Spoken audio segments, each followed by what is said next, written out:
Agbonlahor reveals Keane stormed over to Cleverley's house. Roy Keane marched over to Tom Cleverley's house and demanded to speak to the midfielder, believing he had leaked stories to the press, according to Gabriel Agbonlahor.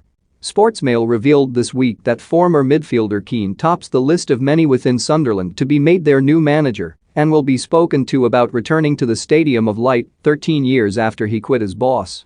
Ex-striker Agbonlahor reacted to the news of Keane's potential return to management by saying the Sky Sports pundit was disrespectful to players during his time at Aston Villa. Keane joined Villa as assistant manager in July 2014 under Paul Lambert, but lasted just 4 months in the role before he quit to focus on the same position he held with the Republic of Ireland. And Agbonlahor has now shed light on his management style after claiming the Irishman took his anger out on midfielder Cleverley, who was on loan at Villa from Manchester United during the 2014-15 season. He obviously left on bad terms with players Agbonlahor, who scored 87 goals in 391 appearances for Villa between 2005 and 2018, said on Breakfast via TalkSport. No goodbyes. But somehow the papers and the media got hold of what had happened in training.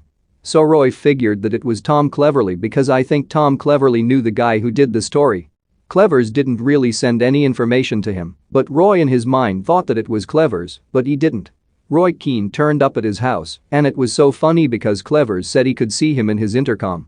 I think Roy was shouting in his intercom, "Let me in."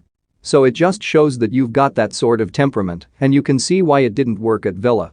The comments come just a couple of days after Agbonlahor, 35, hit out at Keane's man management and suggested the ex-United captain could not cope at the West Midlands side. He told TalkSport, "The problem with Roy Keane when he came to Aston Villa was he couldn't understand we weren't as good with the players he played with. He couldn't accept that we weren't as good as Giggs, Scholes, Beckham and them players, and just his way of coaching wasn't the right method for players nowadays and players when he was at Aston Villa. And just the way he spoke to players. There were times where there were experienced players like Joe Cole, and he just didn't speak to them right. He spoke to them in a way that was disrespectful. His man management, I'd say, was a 0 out of 100.